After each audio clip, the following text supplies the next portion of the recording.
warahmatullahi wabarakatuh.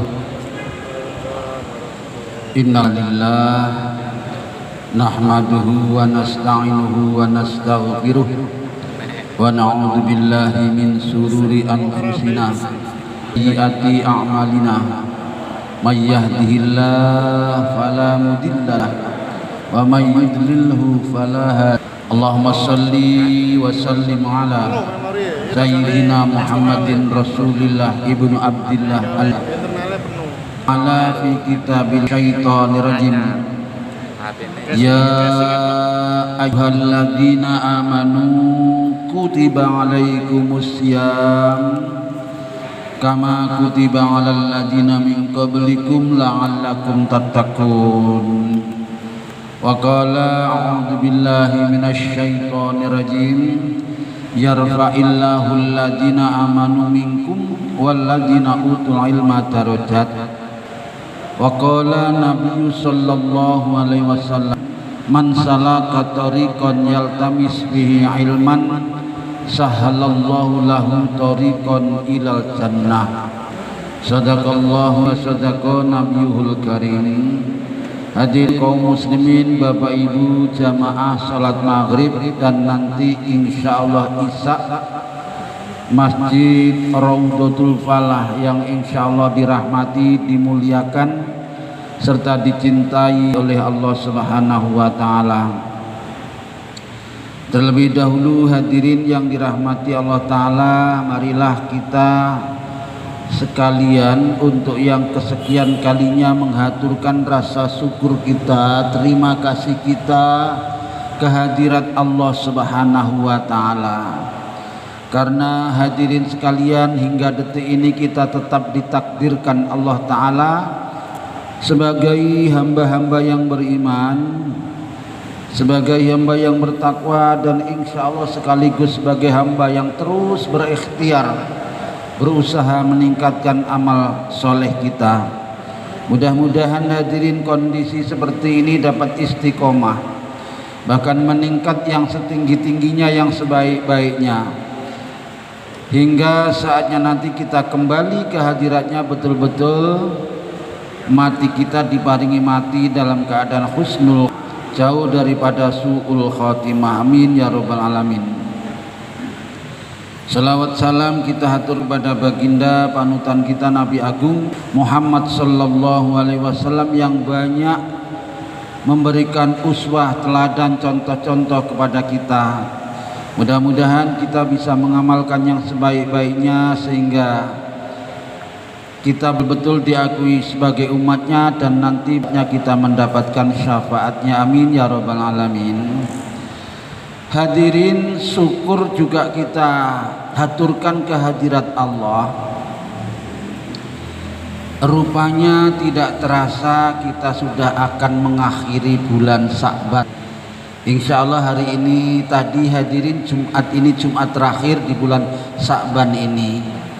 Untuk itu sekaligus pula berarti ngaji kita insya Allah pada putaran tahun ini malam hari ini nanti terakhir, kita istirahat jeda untuk kegiatan Ramadan dan Idul Fitri. Insya Allah nanti setelah Idul Fitri kita lanjutkan kembali. Hadirin yang dirahmati Allah taala, berkaitan dengan sebentar lagi kita akan masuk bulan Ramadan, ada beberapa hal hadirin yang perlu kita perhatikan dalam rangka kita hadirnya bulan yang suci itu, bulan yang penuh rahmat, penuh ampunan, bulan diturunkannya Al-Quran, bulan maghfirah. Karena itu hadirin yang dirahmati Allah taala, agar nanti Ramadan kita betul-betul bisa rileks, bisa santai, bisa menjalankan perintah ibadah di dalamnya dengan penuh khidmat, khusyuk, dan betul-betul sampai di lubuk hati kita. Nanti di keluar dari Ramadan kita akan betul-betul seperti yang diharapkan oleh Nabi, kawaladathu ummuh, seperti seorang bayi yang baru dilahirkan oleh ibunya, bersih hadirin, sekalipun pun tua-tua kaya kula panjenengan, lansia-lansia nggih, jenggote pun putih, untune pun. Nah, tapi nanti kalau bisa lulus menjalankan perintah di Ramadan itu panjenengan kaya bayi nggih, dalam arti bersih hatinya seperti bayi. Bayi baru dilahirkan itu fitrah, bersih kayak kertas itu. Sekalipun dilahirkan dari orang tua non muslim, dia bersih. Kemudian orang tuanya yang membuat dia Yahudi, Nasrani dan lain sebagainya. Karena itu hadirin, kalau ada orang non muslim masuk Islam itu sebetulnya dia bukan masuk Islam nggih. Dia balik nanggone aneh sebelumnya. Ya Islam ini agamanya nggih. Dulu masih di alam ruh, antara calon manusia itu termasuk kita dulu dengan Tuhannya sudah mengadakan apa bahasa kerennya sekarang itu MOU, perjanjian dengan Allah Ta'ala. Alastu birabbikum, Allah tanya kayak gitu, wahai calon manusia, tahukah kau, mau menyaksikankah bahwa aku adalah Tuhanmu? Dulu sudah ngomong hadirin, qalu bala syahidna, semuanya sudah mengatakan sendika dawuh Gusti kula kawula panjenengan, berarti sudah taslim waktu itu nggih, sudah muslim. Dan kemudian ketika lahir Nabi pun sudah menyatakan semua lahir dalam keadaan fitrah, fitrahnya muslim. Nah kemudian oleh orang tuanya diselewengkan menjadi Yahudi, Nasrani, Majusi dan lain sebagainya. Nah oleh karena itulah masuk Islam itu sebetulnya bukan masuk, dia kembali ke Islam lah lagi sadurunge wis muslim soalnya. Nah hadirin yang dirahmati Allah Ta'ala, kita kembali, apa saja kira-kira yang perlu kita persiapkan untuk menyambut bulan Ramadan dan nanti untuk mengamalkan amaliyah-amaliyah yang terkandung bulan Ramadan itu. Yang pertama hadirin, kita wajib memiliki ilmunya nggih. Sing bae masih rada kurang-kurang ilmunya tentang Ramadan dan amaliyah-amaliyah di bulan Ramadan, wajib apakah autodidak maca dhewe nggih atau ngrungokno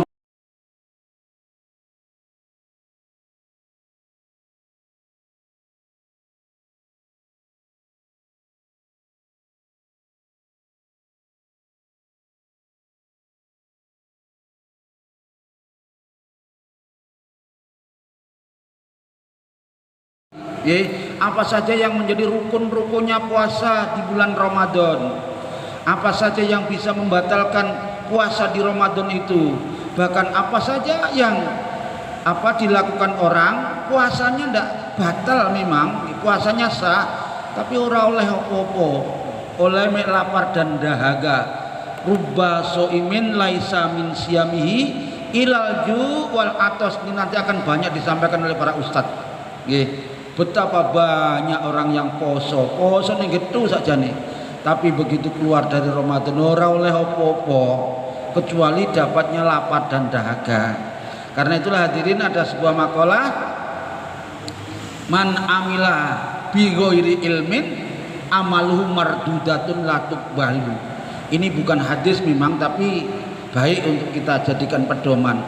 Siapa yang beramal tanpa menggunakan ilmu, maka amalnya ditolak oleh Allah dan tidak diterima. Karena itu hadirin, mari kita pelajari nggih, di kesempatan-kesempatan waktu-waktu kita yang ada, apa saja yang menjadi wajibnya Ramadan, puasa, apa saja yang menjadi rukunnya puasa, syaratnya puasa, yang membatalkan puasa. Jangan sampai kita seperti tadi diistilahkan poso memang nggih, ikut sahur, ikut buka, taraweh dan lain sebagainya, tapi posone rusak, naudzubillah. Kenapa? Dia puasa tetapi hanya tidak makan, tidak minum, tidak bisa memuasakan hatinya, hawa nafsunya tetap diumbar, poso tetap rasan-rasan. Mriki nggih enten nan mosok BM boten patek beda nggih kalih mriku ngastina menika nggih. Poso isuk ngoten nang warung. Oh kok nang warung, nang apa niku? Nang blonjo nggih. Masyaallah, blonjone lho mamane kemari. Rasan-rasane ra wis-wis. Ditakoki lho, ya ini kok rasan-rasan ndasku ngelu aku lek ora oleh kanca rasan-rasan. Jarene ngoten hati. Ngeten iki posone nggih sah. Puasanya boleh tapi ora oleh apa-apa. Poso nyelatonan nggih. Poso suka menyakitkan orang lain. Nah, ini perlu diketahui agar puasa kita tidak terlibat seperti itu. Ini yang pertama. Hadirin saya singkat-singkat nggih. Ini mukadimah. Yang kedua yang perlu dilaksanakan memperbaiki taubat kita. Meremajakan taubat kita. Taubat niku artinya leren, berhenti nggih. Berjanji tidak akan mengulangi lagi dari segala macam dosa. Baik yang berhubungan dengan Allah Ta'ala maupun dosa yang berhubungan dengan sesama manusia, termasuk taubat tadi, termasuk hibah tadi itu, nggih. Ujub, anania, wah kayak banget nggih. Syirik, takabur, ini harus ditaubati, dihentikan sama sekali dan berjanji tidak akan mengulangi lagi, itu syaratnya taubat. Kemudian merasa menyesal atas apa yang dilakukan dari dosa-dosa itu, menyesal. Hadirin, supaya nanti dengan taubat itu hati kita ini bersih, nggih. Karena kalau lahir kita, badan kita untuk membersihkan dengan mandi, dengan mencucinya sampai bersih, tapi hati kita cara membersihkannya adalah dengan taubat plus memperbanyak istighfar, nggih. Yang selanjutnya memperbanyak amaliyah kebaikan. Ini gantinya taubat. Lebih-lebih di bulan Ramadan, hadirin. Di bulan Ramadan itu sebuah riwayat menerangkan bahwa wallahu alam, saya memang belum jelas betul kualitas hadisnya. Setiap keluar masuknya nafas kita dihitung tasbih, hadirin. Masya Allah nggih. Mulane sing akeh-akeh ambekan di bulan Ramadan nggih. Karena keluar masuknya nafas panjenengan dinilai tasbih nggih. Wakila tidure wong poso niku dinilai, Masya Allah. Tapi nggih aja mung terus turu tok selama Ramadan nggih. Apa ditakoki kok turu? Ibadah Pak, jadi ibadah turu. Ibadah turu niku dinilai ibadah kalau dia melek nggih, tidak tidur itu membuat apa?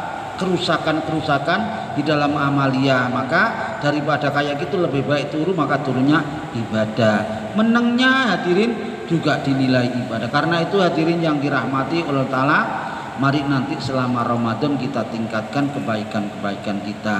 Bon. Dua.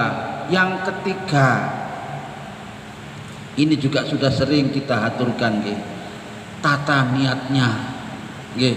Niatnya betul, bukan niat karena selain Allah. Misalnya ben langsing, naudzubillah nggih, ben sehat. Memang itu termasuk salah satu hikmahnya orang puasa. Panjenengan gak ada niat, gak ada niat ben langsing atau ben sehat. Kalau panjenengan puasa baik dan betul, insya Allah itu sudah didapat. Langsing ya oleh wong mangane ditoto nggih. Sehatnya ya insya Allah malah sehat lahir batin. Tapi lek panjenengan niatnya itu ben langsing, ben sehat, maka paling banter me oleh itu nilainya puasa gak itu, akhiratnya ndak itu. Tapi kalau panjenengan niat karena Allah Ta'ala, akhiratnya dapat, pahalanya dapat, kemudian apa lahiriahnya tadi juga dapat. Ada sebuah makalah juga hadirin, rubba kabirin, betapa banyak amalan besar nggih. Rubba kabirin, amalan besar seperti jihad, perang di medan perang itu nggih, sampai mati syahid, kemudian haji, kemudian wakaf. Kalau yang diwakafkan banyak kan luar biasa nggih.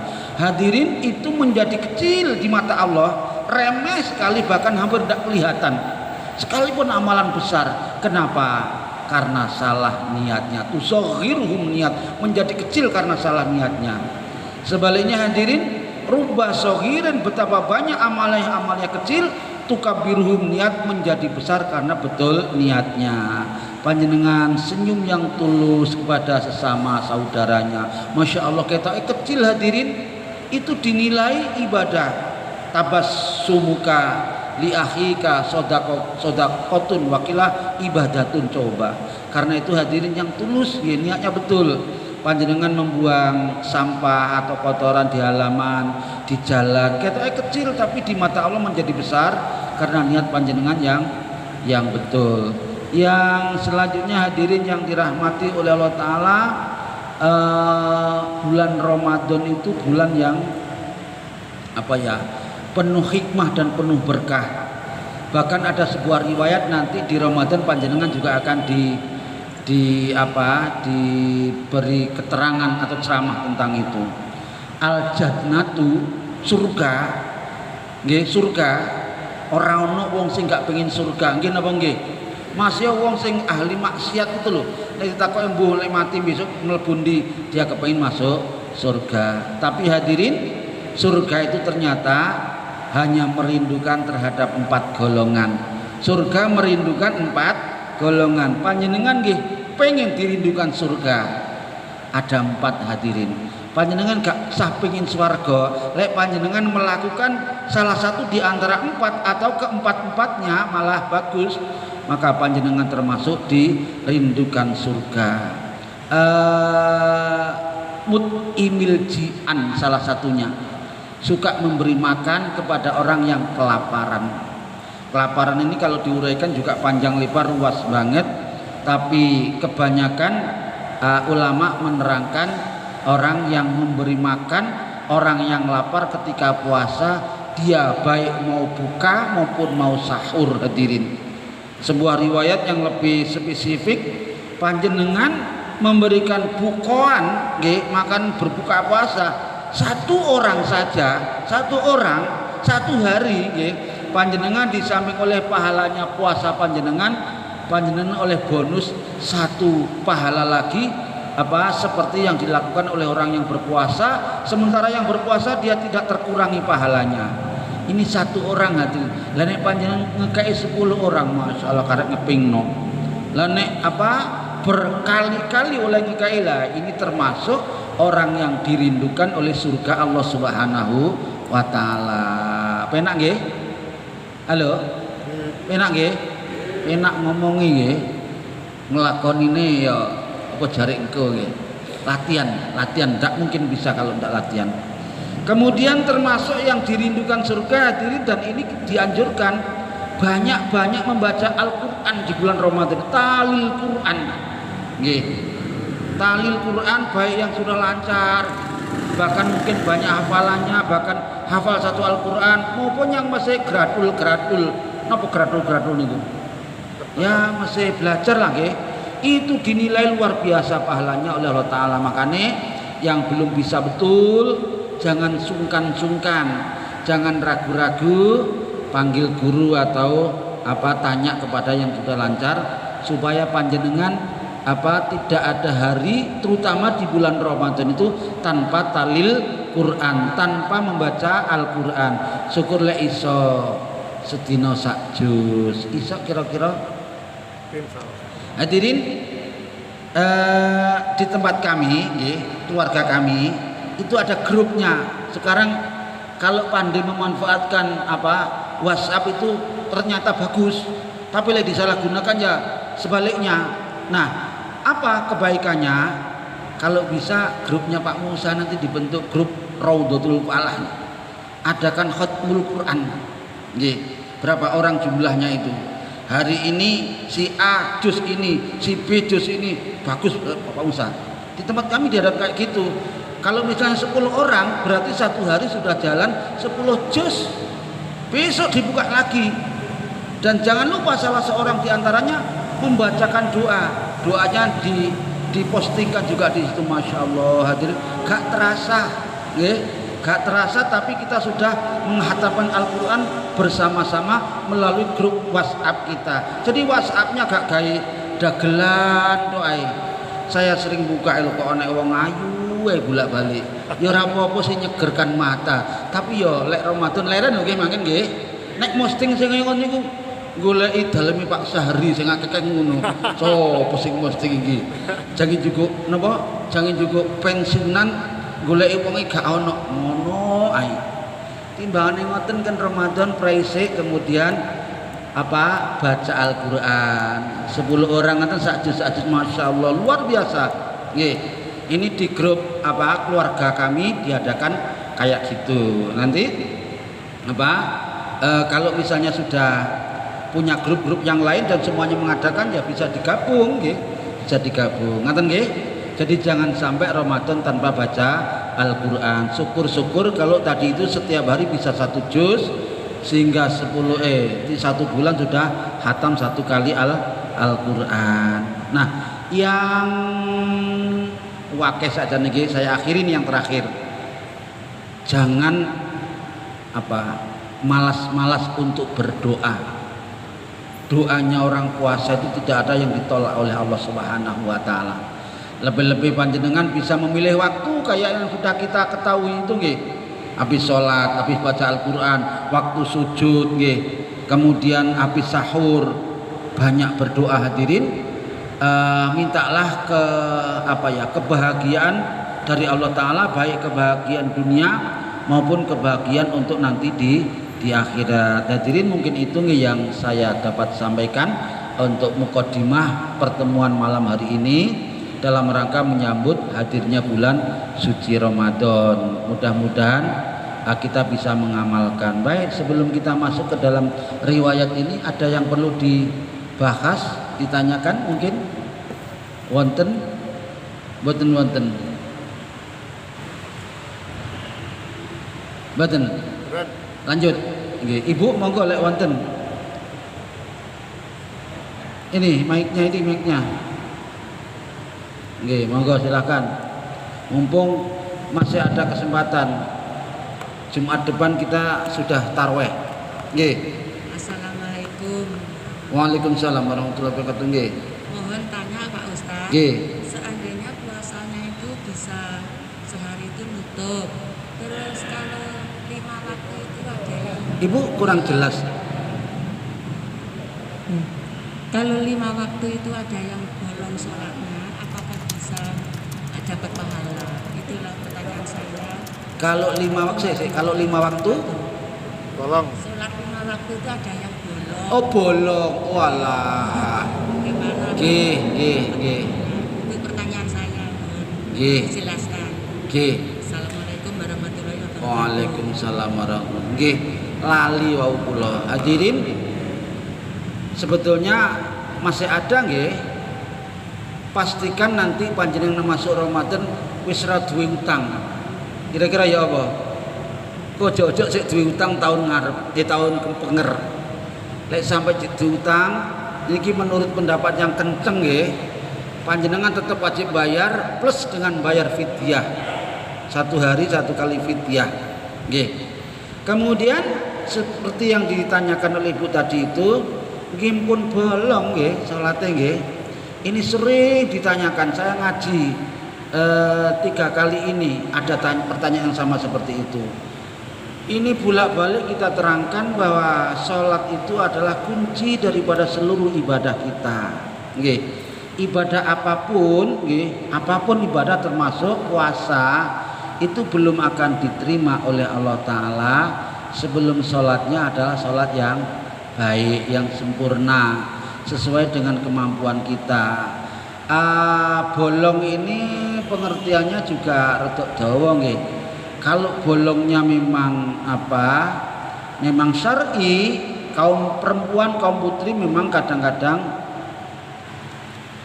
bukan kadang-kadang nggih, lek kaum putri niki yang masih normal punya waktu-waktu tertentu yang dia berhalangan untuk tidak melakukan sholat. Nah, nek sholat nek datang halangan ya prai sholatnya, puasanya juga prai nggih. Penak to nggih? Bapak-bapak nggih pun nanti datang bulan. Lah lek datang bulan prai Pak panjenengan sholate. Ning Ibu nggih sholatnya prai, tapi nanti puasanya nggih di waktu-waktu tertentu yang sudah siap untuk mengganti, wajib mengganti, dihitung nggih. Dihitung berapa kali yang ditinggalkan. Jangan bolong karena tidak ada uzur, karena apa-apa prai, ngantuk banget, kesel banget, leren gak sholat, kok dikodok. Saya berkali-kali menyampaikan bahwa kodok sholat itu tidak ada, kecuali cuma dua hal. Lali betul, bukan ngelali. Lali kemarin kok gak sholat duhur aku ya. Lah begitu ingat panjenengan kodok, nah itu ada kodok yang kayak gitu. Jadi mengkodok itu bukan direncanakan, aku kesel sean, aras-arasan kudu enak awak tak kodok ndak ada. Yang kedua tertidur. Lah ini tertidur yang betul-betul tertidur, bukan sengaja melalaikan sholat, ndak.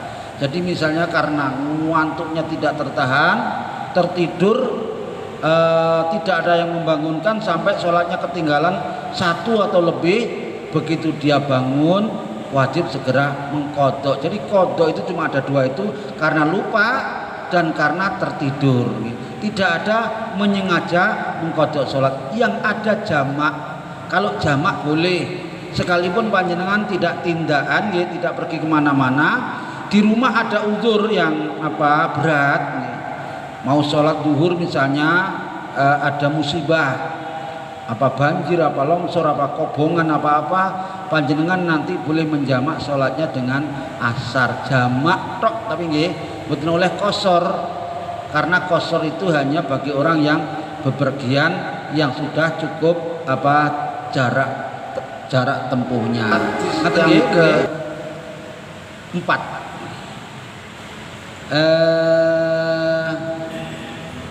tentang sumpah.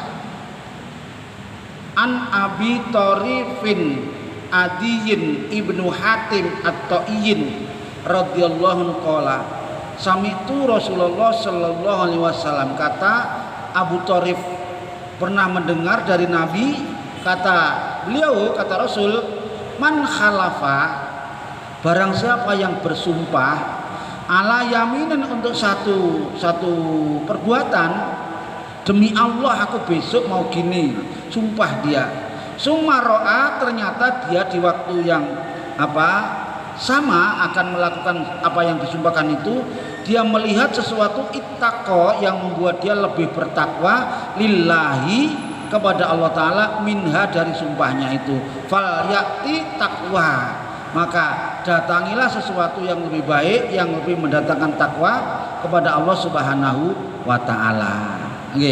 Misalnya gini, panjenengan bersumpah isuk-isuk mau ke mana, Wonokromo saja misalnya, tiba-tiba hadirin sampai waktunya panjenengan akan melaksanakan sumpah itu, panjenengan melihat sesuatu yang lebih mendatangkan takwa, lebih mendatangkan kebaikan daripada sekedar datang ke Wonokromo misalnya, menolong saudaranya, menolong tetangganya dan lain sebagainya, yang lebih membuat dia lebih bertakwa kepada Allah Ta'ala, maka lebih baik dia urungkan sumpahnya, dia lakukan yang lebih baik itu.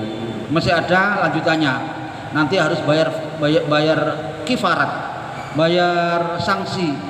Wa fi riwayatin al-akhar, dalam riwayat yang lain, an Abdurrahman ibnu Samurah radhiyallahu qala li Rasulullah sallallahu alaihi wasallam, kata Abdurrahman, wa idza khalafta, kata Rasulullah, ala yaminin, atas satu perbuatan, satu sumpah, faraita, kemudian kau melihat ghairuha, perbuatan lain, amaliyah lain, khairon, yang lebih baik, minha, dari sumpah yang sudah pernah kau lakukan, fa'til ladzi wa khairon, maka datangilah sesuatu yang lebih baik itu, wakafir, dan bayarlah kifarat an yaminika, dari sumpahmu itu. Jadi hadirin, kalau sudah bersumpah dan ternyata tidak jadi dilaksanakan, karena apa? Karena ada sesuatu yang lebih baik, lebih mendatangkan takwa, maka sumpahnya boleh dilanggar, tetapi tetap harus membayar fidyah,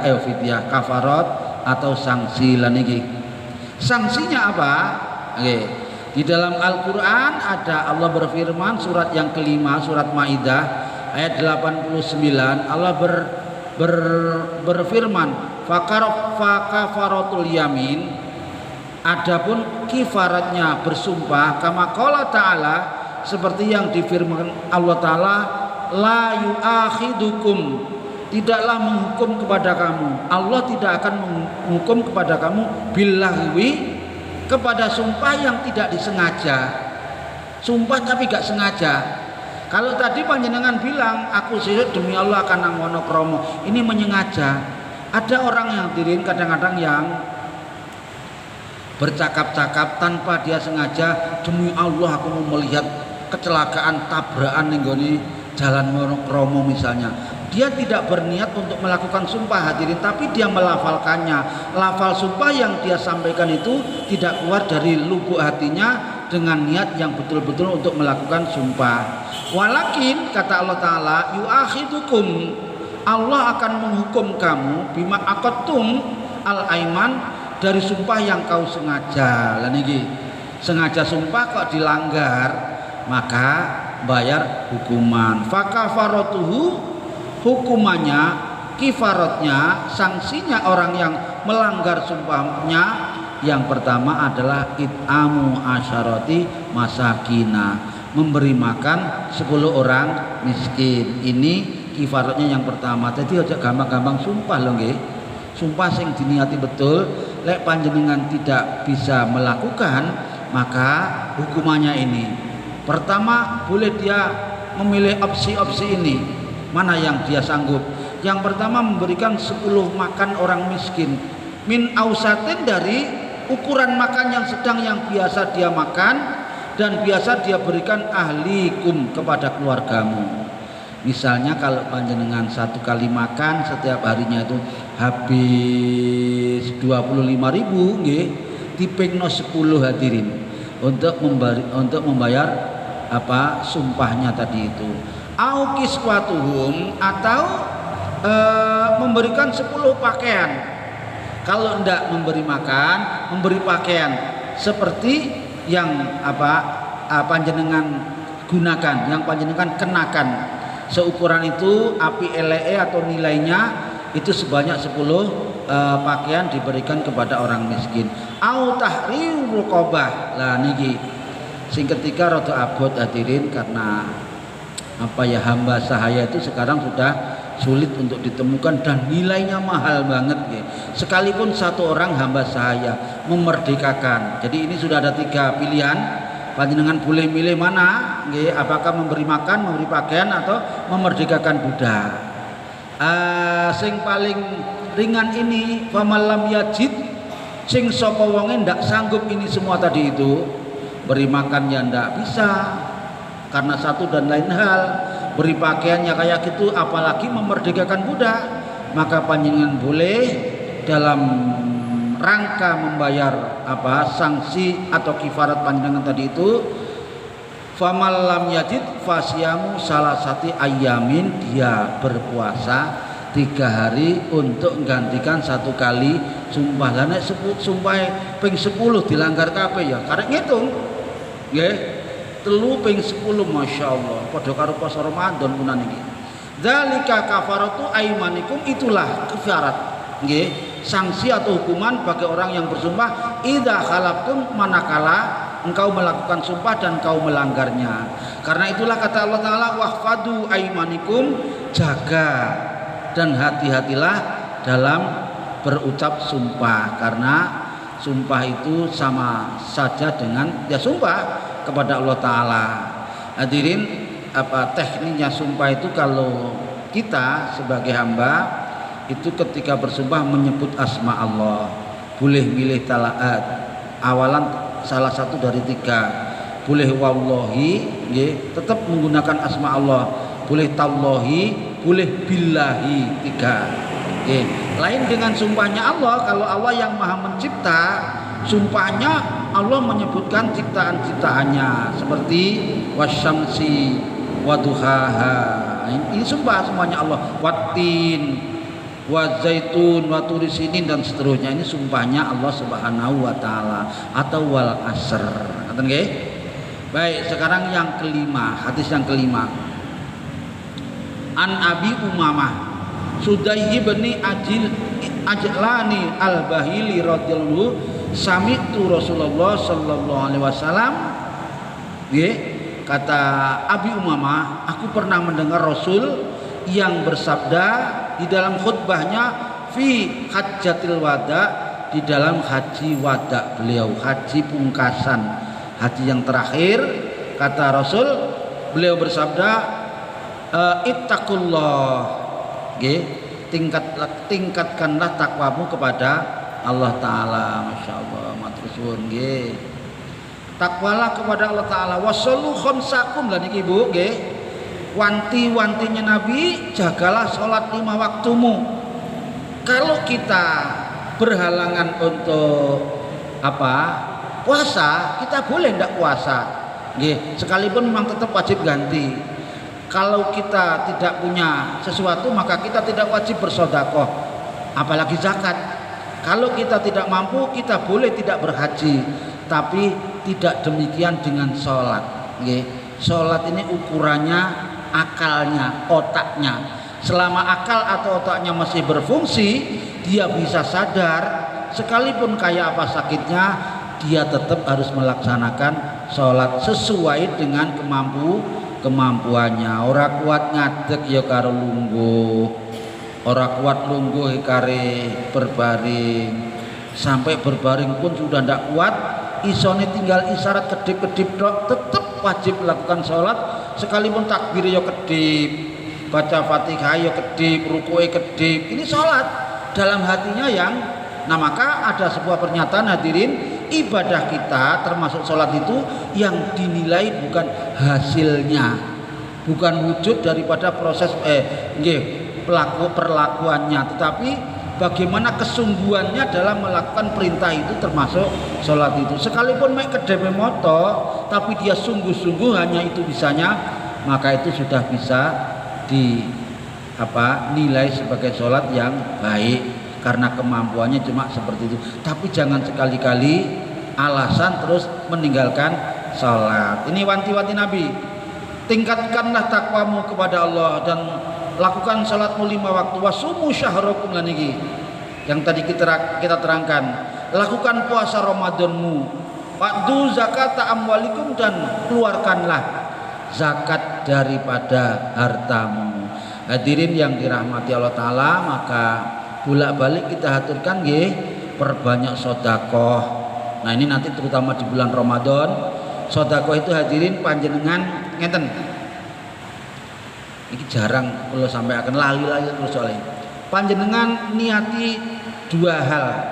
Misalnya panjenengan sedekah setiap mengeluarkan itu misalnya 10.000, baik di masjid maupun di mana saja, itu panjenengan niati 2. Yang satu niat untuk atas nama panjenengan sendiri, yang separuh, yang kalau 10.000 tadi, yang 5.000 niatkan untuk atas nama orang tua kita.